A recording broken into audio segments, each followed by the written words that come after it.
Welcome everyone to Calcio Corner. I'm here with Sebastian Zuquet, and we'll be talking all things football, from North American football to European, Champions League games, Europa League, you name it, we'll be talking about it here on Calcio Corner. For this game, we'll be talking about Real versus PSG, the first leg, and it was a really tight game. Madrid sat back most of the time, absorbed pressure, and it really was just wave after wave of PSG attack until the 94th minute when Mbappe cut through Carvajal and Militao and finished it. I saw a lot of Madrid fans upset about the way they played, but going to the Parc des Princes and sitting back, I don't think is something that should be discouraged. The Bernabeu is not an easy place to play, and 1-0 is not a difficult lead to come back from. No, definitely not.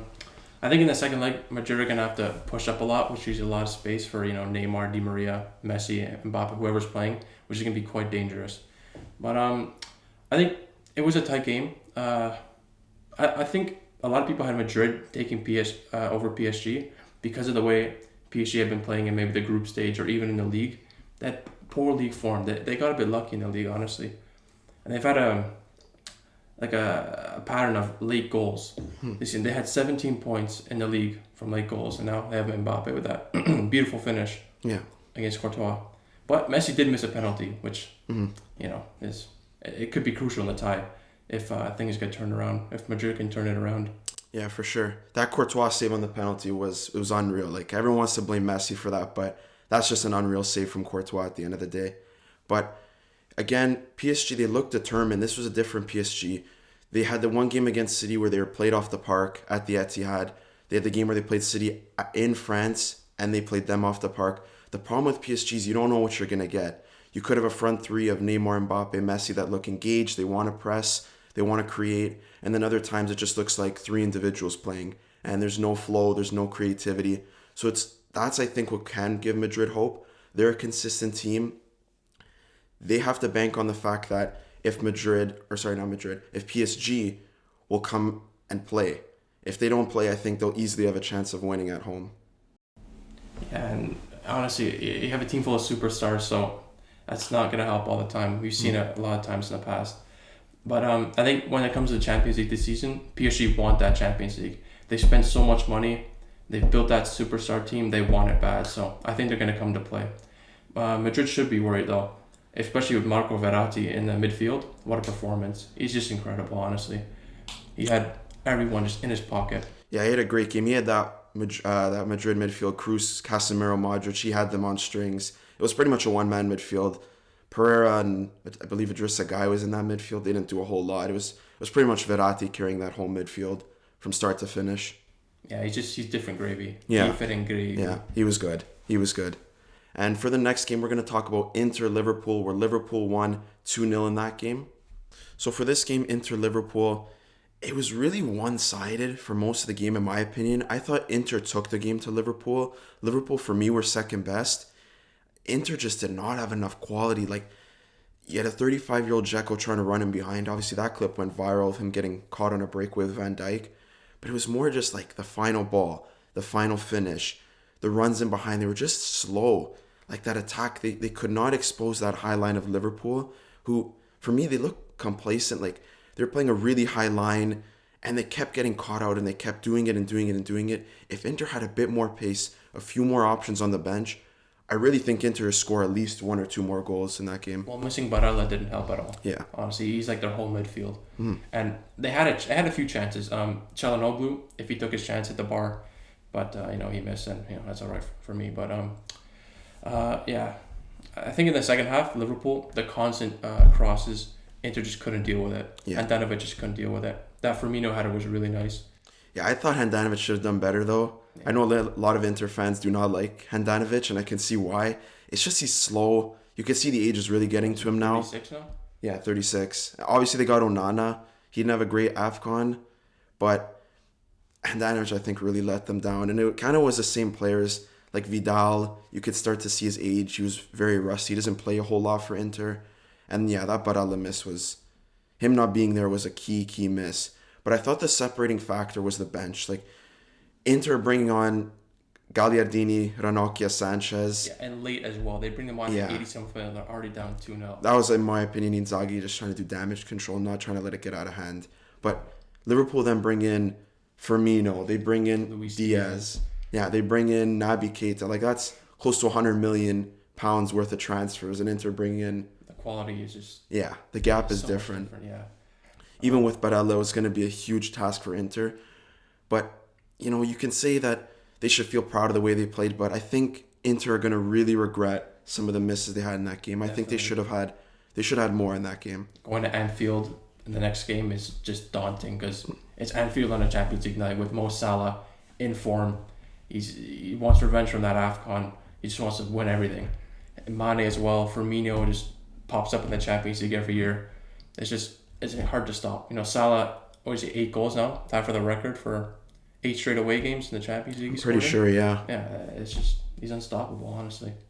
Even when he gets that lucky goal, took a couple deflections, beat Handanovic. He couldn't do much with that. Yeah, just standing around ball watching, honestly. Yeah. For me, it was more, this game kind of clearly shows the difference between the Serie A and the Prem.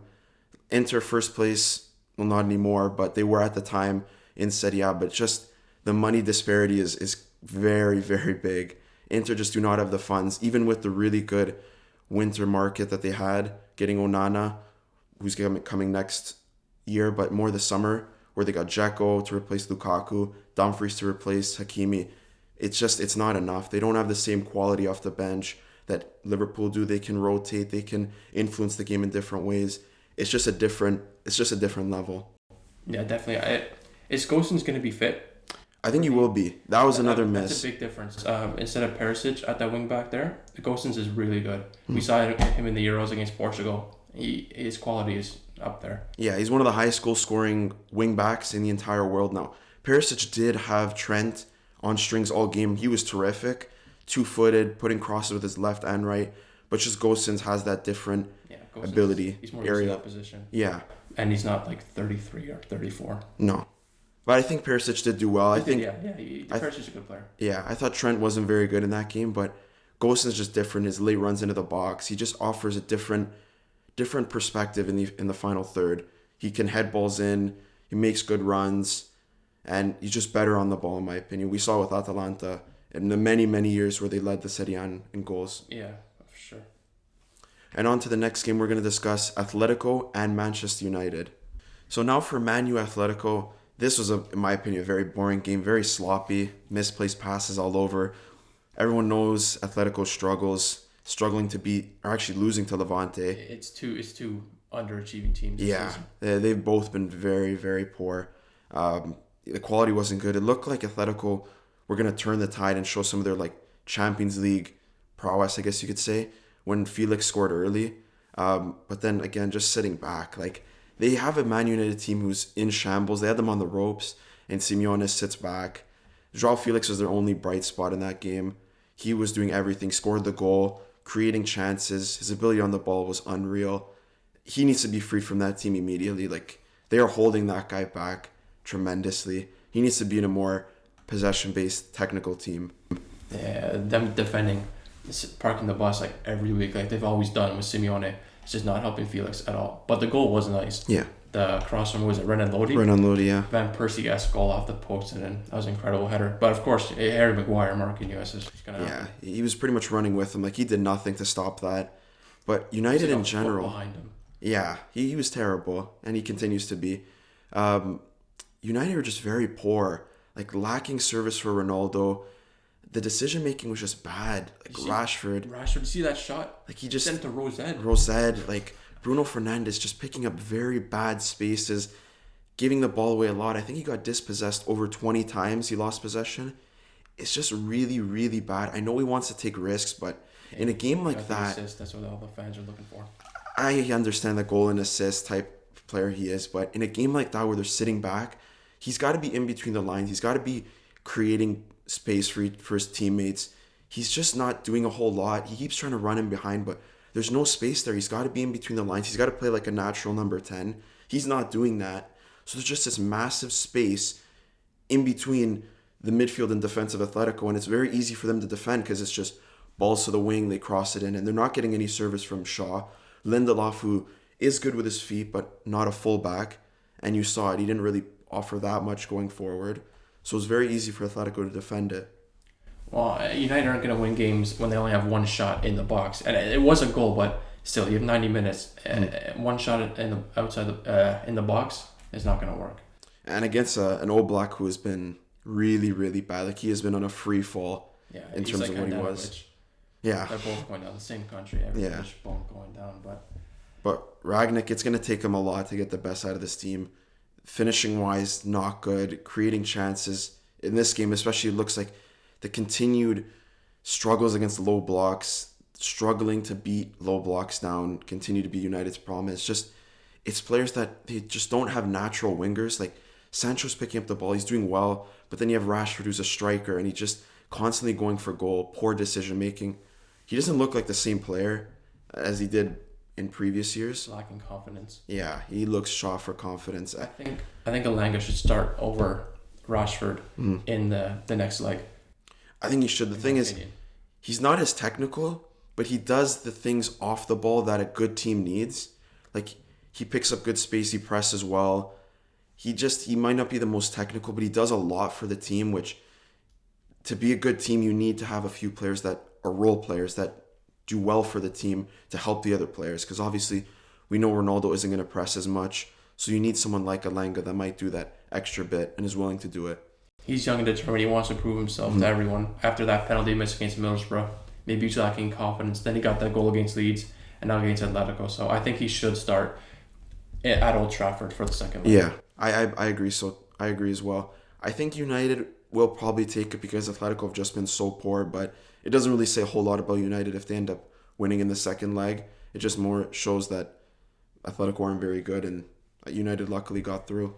Yeah, and I think United will go through as well, just because Ronaldo at Old Trafford against Atletico. Atletico are allergic to Ronaldo, so I think he's going to bag maybe one or two. Yeah. Maybe a pen, we'll see. He didn't really do a whole lot, but it's not like he got much service from the players around him. No, they were poor. They were poor. Yeah. Very, very poor game. But we will see. We'll see in the next leg who will come out on top. Thanks so much for watching Calcio Corner. In a future video, we will be recapping the other UCL games. So stay tuned for that. But you can find more content from us at dynastysportsnetwork.ca. So DSN is just essentially a platform, a website for other content creators of different sports to just put their stuff out there and get noticed. You can find NFL, hockey, baseball, and so much more. From articles to TikToks, everything. We'll put a link in the description for it. But that's about it. Make sure to like, comment, subscribe. And thanks for watching, guys. Peace.